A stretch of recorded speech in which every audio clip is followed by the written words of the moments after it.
Hello everybody, welcome to my channel. Hello everybody and welcome to my channel. I never thought I would be saying that. Welcome to my channel everybody. I have no freaking clue how to start a YouTube video, clearly. This is my first YouTube video, so bear with me.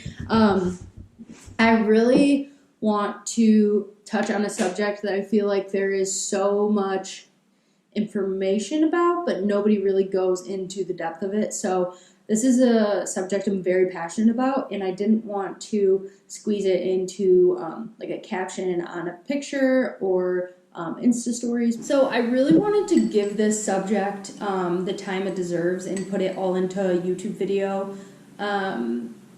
because I feel like there's so much valuable information and it can be used as such a valuable tool in day-to-day life. So I found my notes from when I first started doing intermittent fasting about a year ago, and that just brings me to say, make sure you do your own research on this before you do it yourself. That's exactly what I did. I first heard about it, I honestly don't even remember, probably on Instagram. I actually was at the time following a podcast called ATP Science. They are a group of men based out of Australia, and they have their own brand where they sell supplements and such, but also they have a podcast, and I've been listening to them for a couple years now, and if you listen to one podcast, you'll understand what I mean. These guys' brains, just off the top of their head, the information they know is amazing, and it's all backed by science-based information, which is super important to me. I have to know how things work on a cellular level. It's just kind of how my brain works. So if you tell me like, hey, you should do this, it's going to help you, or yada yada, I will go look it up and be like, no, but what's my body actually doing in this time? Why is it going to help me? So intermittent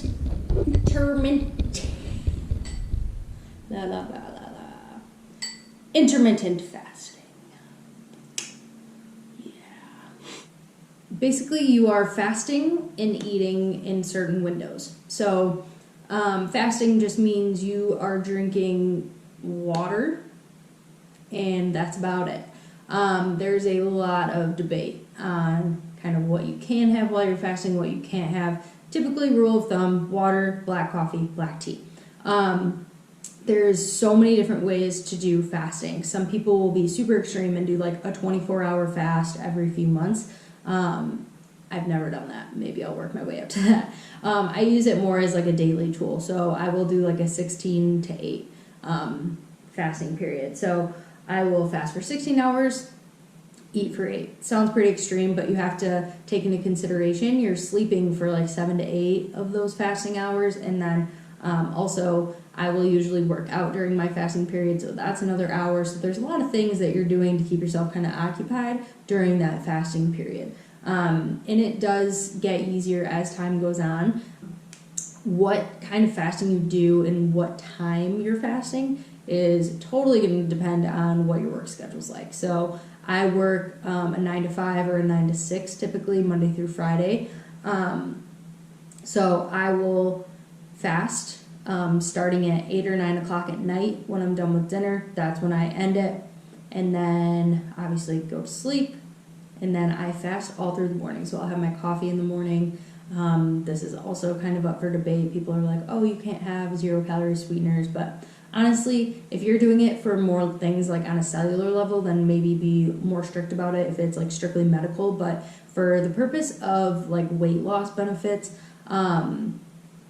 I use a 0-calorie sweetener. I just use stevia extract in my coffee, and then my pre-workout is like 5 calories, I think. I just use the Alani Nu. So a lot of people have debate on that, but like I said, I've been doing intermittent fasting for about a year now, and I don't think that it affected or affects currently my results at all. This is not a way to A, restrict calories, B,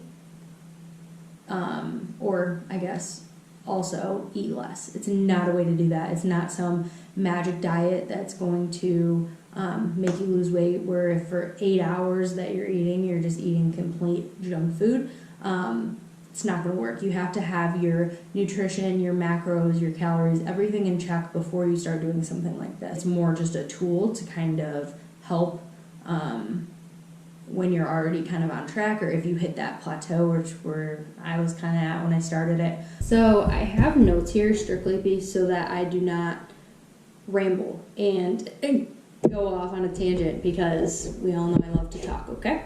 So this is benefits on a cellular level. So I thought it was super interesting to start basically that they did this fasting study on mice, the 16 to 8 fasting periods, and they fed them the exact same amount of calories day to day. And what they found is these mice that were eating all day long, same amount of calories, had all these health issues, weight gain, etc. So I thought that was really interesting.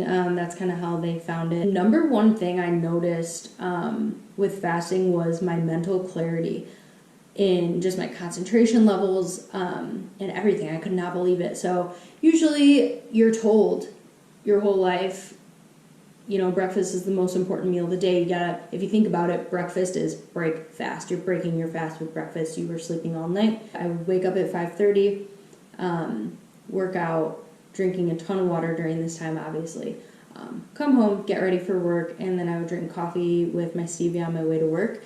And then my lunch is usually around 12 or 1, so then I would break my fast at 12 or 1. So when I started doing this the first week, obviously, like I said, a lot of people use this as a weight loss tool, which I did notice a big difference in. The one thing that had me keep doing it was the mental clarity and my concentration levels. My patience in the morning, I couldn't believe how much energy I had and how focused I was. So from that point forward, anytime I had a difficult cleaning, deep cleaning, just a tough patient, I always schedule them in the morning before 12 or 1, still to this day, because I noticed that's just when my mental clarity is on point, and I absolutely love it. So that's the number one thing for me, and I almost feel like it's more convenient, because I would just have to think about, okay, what am I going to eat for breakfast? I have to have something quick before work, and just constantly worried about what I'm eating for breakfast because we're told it's so important. So occasionally I'll eat breakfast, and I notice that I'm hungrier earlier. And if you think about it, you're waking up, you're eating that breakfast, you're revving up your metabolism right away. So then your body's like, okay, now you're going to make me wait till 12 or 1 to eat again. Your metabolism is already going. The number one thing that I noticed as well, so I guess you could say number 2 thing, it just gives your digestion a break from constantly digesting food. And ATP Science used this quote, and it kind of clicked with me, and I was like, I like that. So they said, instead of building more and more buildings, let's repair what's broken down. Basically, they're saying it's repairing your gut wall while you're fasting.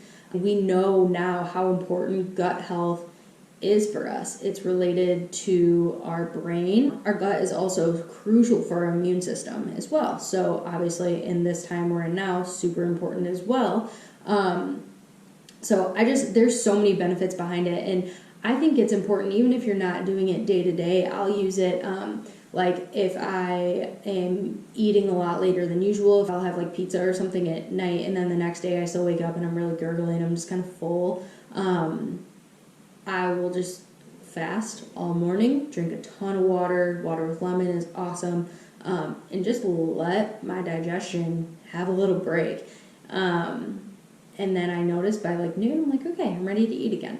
And yeah, that's why I like it so much, because even if you aren't doing it on a day-to-day basis, you can use it in everyday life. I also love using it on vacation because you're eating foods that you're not normally eating. Essentially, a lot of people use it as a way to, they say you're eating less, you're reducing calories, but honestly, that's kind of the next subject I want to touch on, because like I said in the beginning, this is not a diet for you to be like, oh yeah, I can eat less and lose a ton of weight. This is not what this is for. You need to be eating, and this was my first mistake. You need to make sure, since you have a smaller eating window, you need to make sure you're getting all your calories and your macronutrients in that period of time. Because if you are only eating, if you're trying to eat less than 1,000 calories, eventually your metabolism is just going to be screwed up from the start.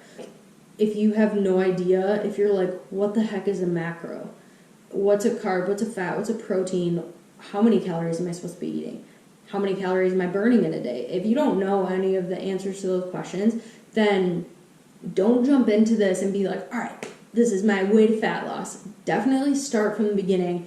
Get all your nutrition in check. And there's a love-hate relationship with tracking calories because it can become obsessive. I've been tracking my calories on MyFitnessPal for years, and it was obsessive at a certain point. Now I'm to the point where I just do it to kind of track my progress, make sure I'm on track, and I kind of know by now, oh, I didn't eat enough protein today, or oh, I didn't eat enough carbohydrates in that meal. So kind of figure out where you're at, and I would say definitely start by tracking your food, making sure you're getting enough calories. And so it is currently 12:30 right now. I'm breaking my fast with protein iced coffee. I can definitely go more into depth in a different video on like what I eat in a day, what I break my fast with, specific foods. I don't want this video to be super long. I don't want it to drag on because I know sitting here listening to somebody talk for this long is not very interesting. I always like to break my fast with like a protein shake, something very easy to digest. And I'll drink that while I'm making my actual first meal. A lot of frequent questions I get is like, aren't you so hungry? And honestly, this kind of goes back to your schedule. So everybody's fasting periods are going to be different. For me, I love dinner and my dessert while we're watching our Netflix show. So that's why I think it works best for me to eat later in the day because I'm not super hungry in the morning anyways. And then I just fast then I will just eat from 12 to 8, or if I have lunch at 1, I'll stop at 9 o'clock at night, and then I feel like I'm not depriving myself because then I go to bed right after. So it all totally depends on you. I've talked to people that will fast from like 6 to 2, and then because at night they're so busy and they have so much going on, and that works for them, and that is awesome. And it doesn't have to be the exact same every day. So like I said, my lunch changes, or if I take like an early lunch, then I'll just stop eating earlier in the day. Not a huge deal. If you go over 5 minutes because you want to eat a bite of whatever, it's not gonna kill you. So it's very, very flexible. Now, people use fasting for very serious diseases, cancer, heart-related diseases. If you're doing it for that reason, then throw all this information out the window because that's very, very specific. And obviously you'll need to get that information from a doctor, and that's more on a cellular level, like what I was saying in the beginning, because I'm kind of more flexible as far as like my pre-workout and just like very low calorie stuff. I've read so much. I read things like, oh, as long as it's under 50 calories in your fasting period, there's so much. But basically you just don't want anything to spike your insulin. So super sugary creamers and stuff that you're adding to your coffee, obviously that kind of stuff's going to spike your insulin, so you don't want to do that. I would say just go listen to the ATP Science podcast. I will link it in the show notes if I can figure out how to do that. I think it's from like 2017, but go listen to it. These guys are amazing, and they have a lot of other podcasts as well. They have one on fasted cardio, which I also do. Like I said, I like to work out in a fasted state. And they go through all the benefits of that as well. There's an app. This is what I used in the beginning. It is called Zero Fasting app. I will also link the name of this. You can put what type of fast that you're doing, and then it will elapse the time on here, and then it will notify you when your fast is up, and then you can hit end fast, and then it says like, how are you feeling? You can make notes. But that's just an easy way to start too if you just are kind of confused on the whole like 16-8, 14-10. It has so many different fasting methods in there for everybody. So I really hope you guys found this useful. I hope I wasn't just rambling about stuff. I absolutely love it. I've been doing it for about a year now. I've noticed a lot of results. This is just from personal experience and from what I have learned listening to science-based podcasts and blogs and stuff like that. So definitely do your own research, but I hope this was helpful, and definitely reach out to me if you thought this was useful.